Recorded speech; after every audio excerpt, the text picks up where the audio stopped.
Welcome back to Alarin Nights, the place you come to when the day is done, the lights are low, and all you need is a story to carry you gently into sleep. If you're new here, we're so glad you found us. Get comfortable, pull the blanket up. You don't have to be anywhere. You don't have to do anything. This is your time. Tonight, we're going to tell you a story that will help you to sleep. The bookshop at evening. The rain began just after 6 o'clock, the way it often did in October, softly at first, just a whisper against the windows, then settling into a steady, gentle rhythm that made the whole street feel quieter somehow, as though the city itself had decided to speak in a lower voice. Inside the bookshop, Margaret lifted her head from the inventory ledger she'd been updating and listened. She had always loved this sound, the rain on the old glass panes, each drop adding its small voice to the evening. The shop was warm. The lamps, 3 of them, with amber shades that glowed like honey, cast their light across the shelves in pools and shadows, and the air smelled the way it always did, of paper and time, and the particular stillness that belongs only to rooms filled with books.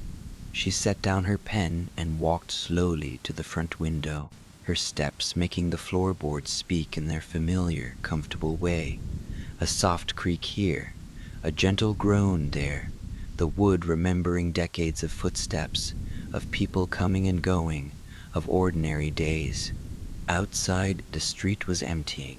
People hurried past under umbrellas, their faces turned down, their thoughts already reaching toward home. She watched them for a moment, then turned back to the shop.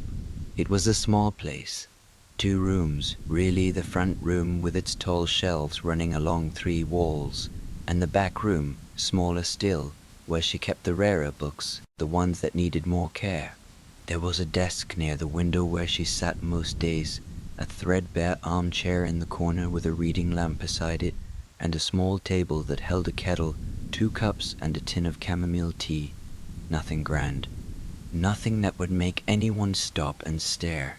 But it was hers, and it was enough, and people who needed it always seemed to find their way here. She was just returning to her ledger when the door opened. The bell above it made its small, silvery sound. Not a jangle, but something softer, more like a question being gently asked. A woman stepped inside, bringing with her a breath of cool, rain-scented air.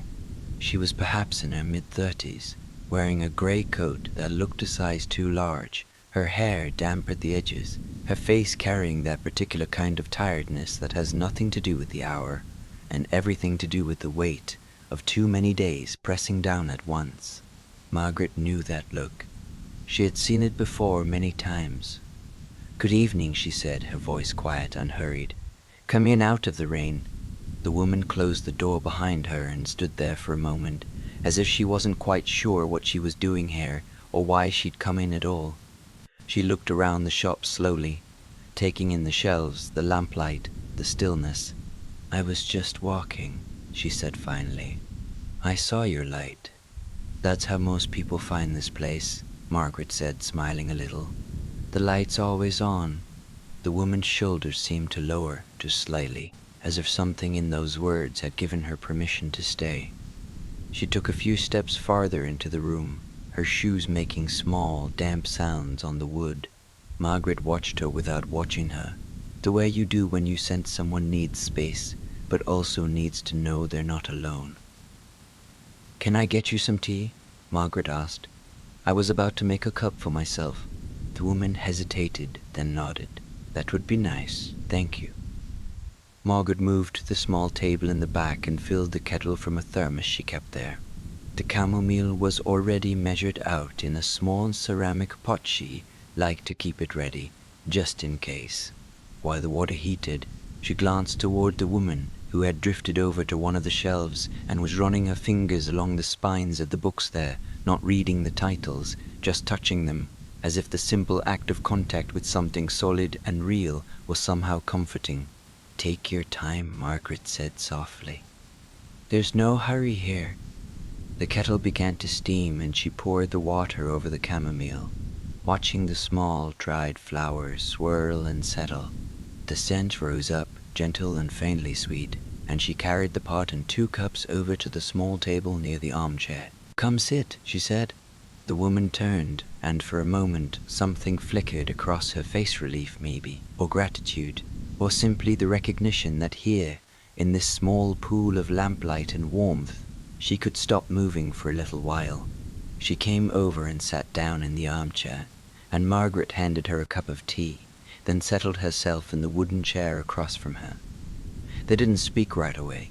The rain continued its quiet conversation with the windows, and the tea steamed between them, and the shop held them both in its patient, undemanding silence. Margaret had learned, over the years, that sometimes people needed this first, just the chance to sit, to breathe, to let the world stop pulling at them for a moment. Words could come later, if they needed to come at all. The woman wrapped her hands around the cup and closed her eyes, inhaling the scent. When she opened them again, they were softer somehow, less guarded. "I don't usually do this," she said quietly. "Just walk into places. Sometimes we need to," Margaret said, "when the walking itself isn't enough anymore." The woman looked at her, and there was a question in her eyes. Nothing urgent, just a quiet wondering about how this stranger could have known that. Could it put words to the exact feeling she'd been carrying for weeks now, maybe longer? "I've been so tired," the woman said, and her voice was very small. "Not just tired, I don't know. Everything feels so heavy lately, like I'm carrying something I can't put down." Margaret nodded slowly. She didn't rush to fill the silence with advice or reassurance. She just listened, and let the woman's words settle into the room, heard and held. "I keep thinking I should be doing more," the woman continued, her gaze dropping to the tea in her hands. "Working harder, being better, figuring everything out. But the more I try, the more exhausted I get, and then I feel like I'm failing because I'm exhausted, and it doesn't stop." She broke off, shaking her head a little, as if embarrassed by her own honesty. "It sounds silly when I say it out loud." "It doesn't sound silly at all," Margaret said gently. "It sounds human." The woman looked up at her, and there was something raw and unguarded in her expression, the kind of vulnerability that only appears when someone is too tired to keep their walls up anymore. "Do you ever feel like you're supposed to have it all figured out by now?" she asked. "Like everyone else has some kind of map, and you're just wandering around hoping you're going the right direction?" Margaret was quiet for a moment, letting the question breathe. "I think most of us feel that way more often than we admit," she said finally. "We're all just doing the best we can with what we know at the time. And some days the best we can do is just get through the day. That's enough." The woman's eyes filled, just a little, and she blinked quickly, looking away. "I'm sorry," she said. "Don't be," Margaret said softly. "This is a good place for tears if you need them. Books don't judge, neither do I." A small shaky laugh escaped the woman, and she wiped at her eyes with the back of her hand. Margaret reached over to the desk and pulled a tissue from a small box there, offering it without comment. The woman took it, pressing it to her face for a moment, and when she lowered it, she looked just a little lighter, as if something that had been held too tightly inside had been allowed to loosen. They sat together in the quiet for a while longer, sipping their tea. Outside, the rain softened even more, becoming less a sound and more a feeling, a gentle constant that seemed to wrap itself around the shop like a blanket. "I think," Margaret said after a time, her voice still low and unhurried, "that you might benefit from a book." The woman glanced up, a small, uncertain smile touching her lips. "I haven't been able to focus on reading much lately. My mind just goes everywhere." "That's all right," Margaret said.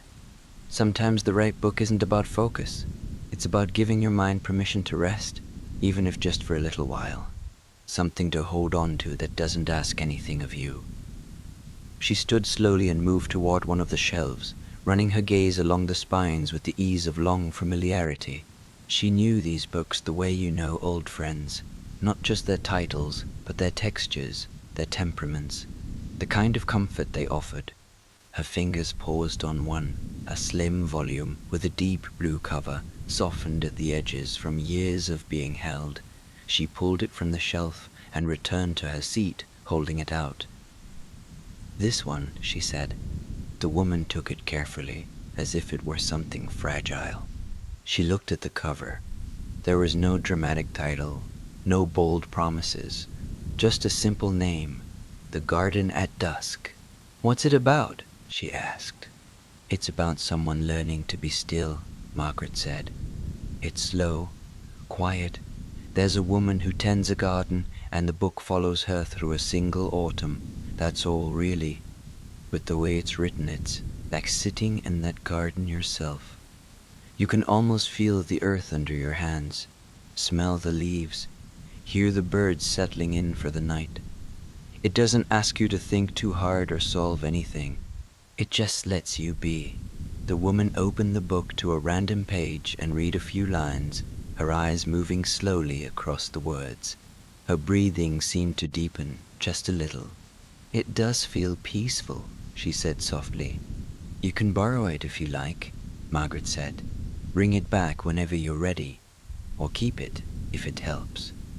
The woman looked up, surprised. "I couldn't." "You can," Margaret said, and her smile was warm, with no expectation behind it. "That's what books are for, to be shared, to help." The woman held the book against her chest, and for the first time since she'd walked in, her expression eased into something that looked almost like peace. "Thank you," she whispered. "You're welcome." They finished their tea in a comfortable quiet, and when the woman finally stood to leave, she moved more slowly than she had when she arrived, as though some of the urgency that had been driving her forward had finally released its grip. She paused at the door, looking back at Margaret. "I don't even know your name," she said. "Margaret. I'm Claire. It's good to meet you, Claire." Claire smiled a real smile this time, small but genuine, and then she stepped out into the rain, the book tucked carefully under her coat, and the door closed softly behind her. Margaret stood at the window and watched her go, a slight figure moving down the street, not hurrying anymore, just walking. Then she turned back to the shop, to the lamplight and the shelves and the familiar, comforting stillness, and she felt that quiet satisfaction that comes from knowing, in some small way, that the day had held something good. The rain continued through the evening, and the shop remained open, though no one else came in. Margaret didn't mind. She had her ledger, and the companionable silence of the books around her, and the rain to keep her company. Around 8 o'clock, she made herself another cup of tea, and sat in the armchair Claire had occupied, her own book open in her lap, though she wasn't really reading. She was just resting, letting her mind wander in that gentle, aimless way that comes at the end of a long day. She thought about Claire, about the tiredness in her eyes, the weight she'd been carrying. Margaret had seen so many people like that over the years. People who came in looking for something they couldn't quite name, something beyond just a book. They came in looking for a pause, a breath, a moment when they didn't have to be anything other than what they were. And that's what the shop was, really. Not just a place that sold books, but a place that held space for rest, for quiet, for the small, necessary kindness of being seen and not judged. She had bought the shop 20 years ago, back when she herself had been looking for something like that. She'd been working in an office then, a job that paid well but left her feeling hollow, as though she was spending her days in a language that wasn't her own. One afternoon, she'd walked past this shop. It had been closed for months, the windows dusty, the sign faded, and something about it had stopped her. She'd stood there on the sidewalk, looking at the dark windows, and she'd felt a pull, quiet but undeniable, like a door opening inside her. Within 3 months, she'd left her job, taken out a small loan, and bought the place. Her friends had thought she was making a mistake, too risky, they said, too uncertain. But Margaret had known, in the way you sometimes know things that don't make logical sense but feel true anyway, that this was what she was supposed to do. And so she'd opened the door, turned on the lights, and started filling the shelves. Not with bestsellers or trends, but with the books she loved, the ones that had held her when she needed holding, the ones that understood what it meant to be human and tired and hopeful all at once. She didn't advertise. She didn't have a website or a social media presence. She just kept the lights on and the door unlocked, and slowly, quietly, people found their way to her. People like Claire. Margaret took a sip of her tea and let her gaze drift over the shelves. Each book there had a story behind it. Not just the story written in its pages, but the story of how it had come to be here, who had recommended it, who had loved it, who had left it behind and never come back for it. The shop was full of those small, invisible histories, and Margaret held them all with care. The rain began to ease around 9, tapering off into a fine mist that hung in the air like a soft veil. Margaret rose from the armchair and moved to the window again, looking out at the street. The pavement gleamed under the street lights, and the air looked clean and new, the way it always does after rain. A couple walked by, arm in arm, their voices low and easy. Somewhere in the distance, a car passed, its tires hissing on the wet road. She felt a deep, quiet contentment settle over her, the kind that doesn't announce itself but simply fills the spaces where worry used to be. This was her life. Simple, small, unhurried. And it was enough. She turned back to the shop and began her evening routine, straightening the books that had been pulled out and left leaning, adjusting the lamps so their light fell just right, sweeping the floor in slow, meditative strokes.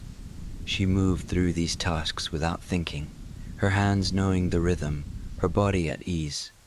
When she was finished, she poured herself one last cup of tea and returned to the armchair. She would stay a little longer, she decided, not because she had to, but because she wanted to.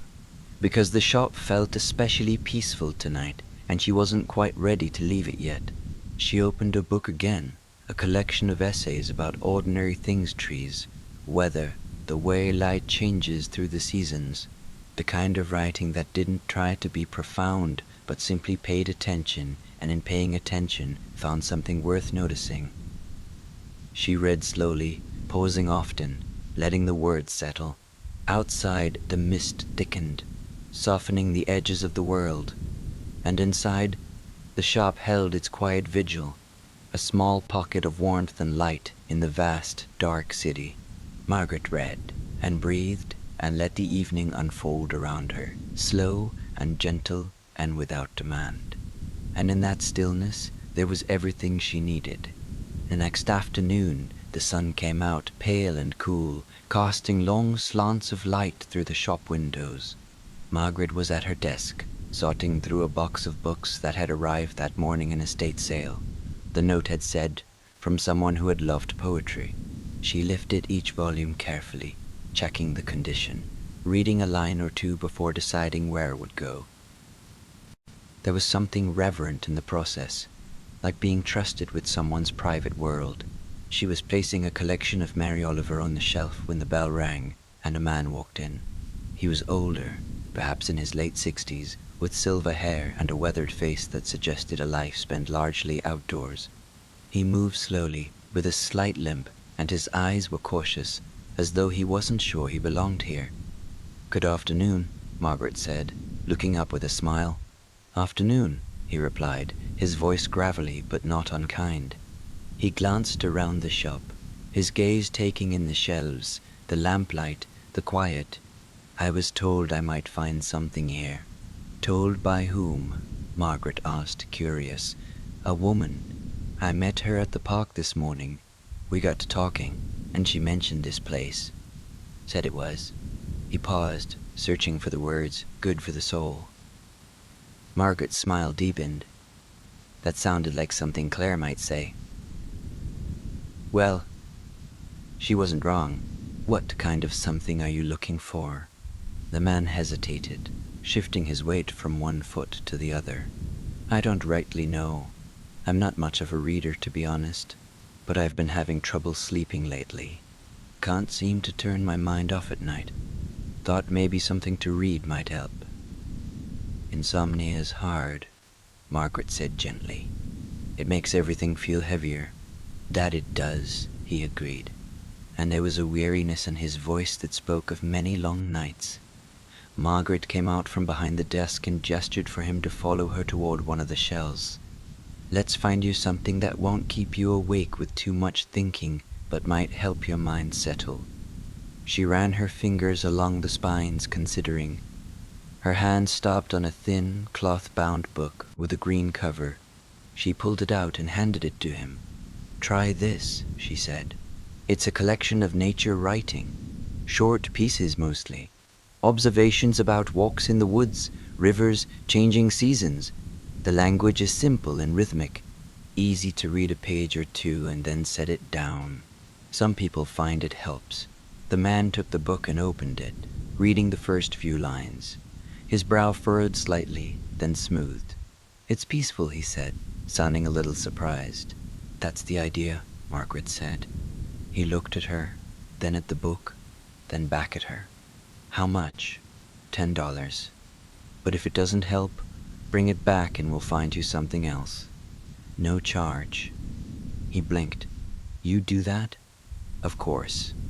I'd rather you have something that actually helps than just make a sale. He studied her for a moment, as if trying to figure out whether she was serious, then nodded slowly. All right then, I'll take it. He paid, and Margaret wrapped the book in brown paper, tying it with string in a way that felt old-fashioned, but deliberate, like the book was a small gift he was giving himself. He took it carefully and tucked it under his arm. Thank you, he said, and there was a sincerity in his voice that made the words feel like more than just politeness. You're welcome. I hope it helps. He nodded once more, then turned and made his way to the door. Just before he left, he paused and looked back. What's your name? He asked. Margaret. I'm Tom. Good to meet you, Tom. He smiled, just a small quirk of his mouth, but genuine, and then he was gone, the door closing softly behind him. Margaret stood at the window and watched him walk away, the book under his arm, his gait slow but steady. She hoped it would help him. She hoped he'd sleep tonight and wake feeling just a little lighter. The afternoon passed quietly. A few more customers came and went. A young student looking for something for a class, an elderly woman who came in every week to browse and chat, a father buying a gift for his daughter. Margaret helped each of them with the same patient attention, never hurrying, always listening. By the time the light began to fade, she felt that pleasant tiredness that comes from a day well spent, the kind that settles into your bones in a comfortable way. She locked the door at 6 and made herself a simple dinner in the backroom soup from a thermos, a slice of bread, an apple. She ate slowly, savoring each bite, her mind quiet and content. When she was finished, she washed the dishes in the small sink, dried them, and put them away. Then she sat in the armchair with a blanket over her knees and a book in her lap, and let the evening settle around her like an old familiar friend. The shop breathed in and out, welcoming people, sending them away with books tucked under their arms or in their bags. Small seeds of comfort that might take root in unexpected ways. Margaret tended to it all with quiet care, never pushing, never forcing, just offering what was there for those who needed it. Claire came back a week later, returning the garden at dusk and looking noticeably lighter than she had the first time. They talked for a while, and Claire told her the book had helped, that reading it before bed had given her mind something soft to hold on to, a place to rest that wasn't tangled up in worry. Margaret gave her another book, a collection of quiet short stories, and Claire left with a promise to return. Tom came back too, a few days after that. He didn't say much, just nodded at Margaret and browsed the shelves for a while before picking out a book about woodworking. Something he used to do, he said, before his hands got too stiff. Margaret could see he was sleeping better. His eyes were clearer, less shadowed. He bought the book and left, and Margaret felt a small, warm glow of satisfaction. And so it went, day after day, a slow accumulation of small kindnesses, of moments when someone who was lost found a little bit of direction, or someone who was tired found a little bit of rest. One evening, as Margaret was closing up, she stood at the window and looked out at the street. The light was fading, the sky turning that deep, soft blue that comes just before dark.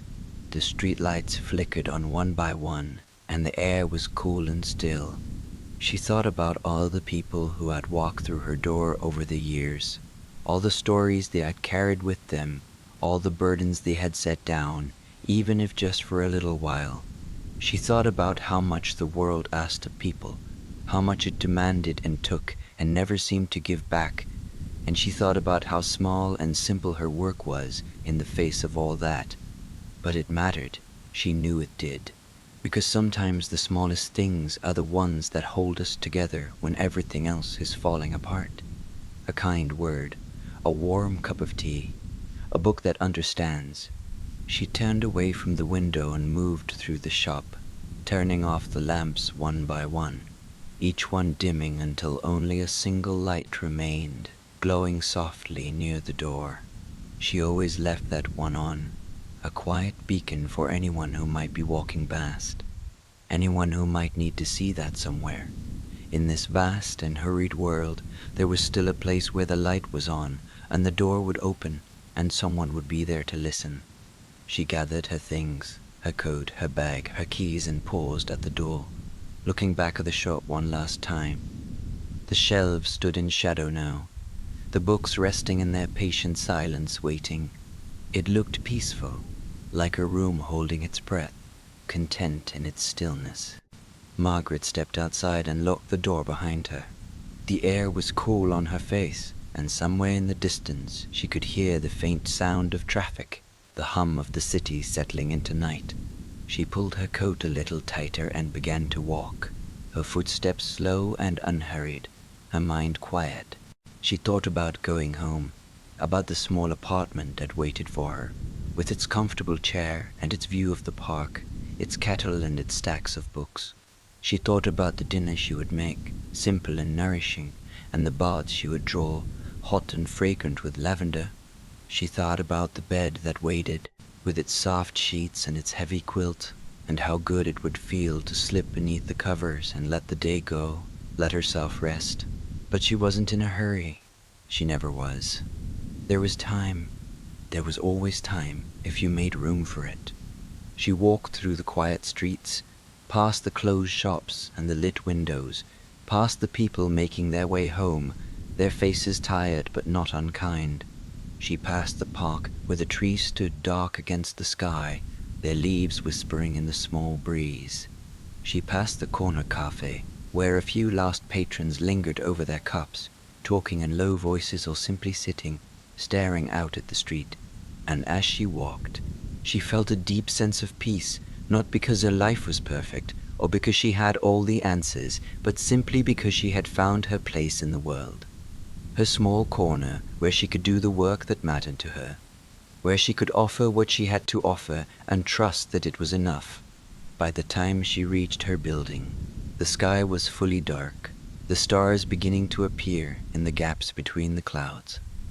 She climbed the stairs slowly, her legs heavy with the good tiredness of a day well lived, and unlocked her door. The apartment was just as she'd left it, quiet and familiar. She set her bag down and moved through the rooms, turning on a lamp here, adjusting a cushion there. Small gestures that made the space feel welcoming. She filled the kettle and set it to boil, then moved to the bathroom and started the bath, watching the water fill the tub, steam rising into the cool air. While the bath filled, she went to the kitchen and made herself a simple meal toast with honey, a bowl of soup, a cup of herbal tea. She ate standing at the counter, looking out the window at the city below, the light stretching out like a constellation fallen to earth. It was beautiful in its way. All those lives, all those stories, all happening at once. When the bath was ready, she undressed slowly and stepped into the water, sinking down until it covered her shoulders. The heat soaked into her muscles, loosening the small knots of tension she carried, and she closed her eyes and breathed, long and slow. The scent of lavender filled the room, and she let her mind drift, not thinking about anything in particular, just resting in the warmth and the quiet. After a time, she climbed out and dried herself, then put on her softest pajamas and brushed her teeth. She turned down the bed and climbed in, pulling the quilt up to her chin.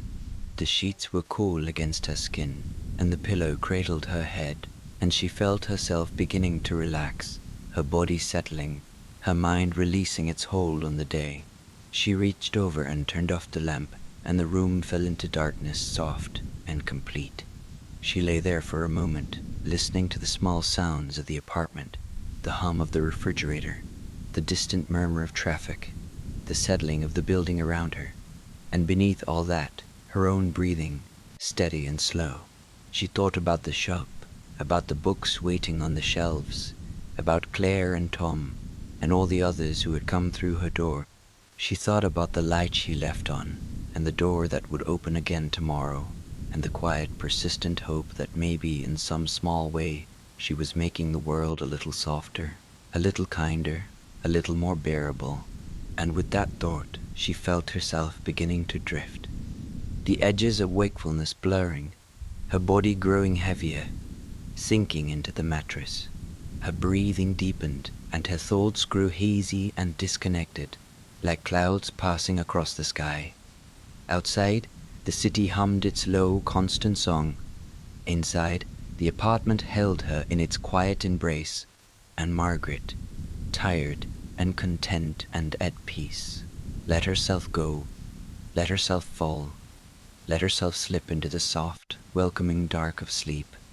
And in that sleep there were no worries, no demands, no weight.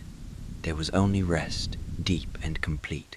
The kind of rest that heals without you even knowing it, that puts you back together in ways you can't see but can feel when you wake.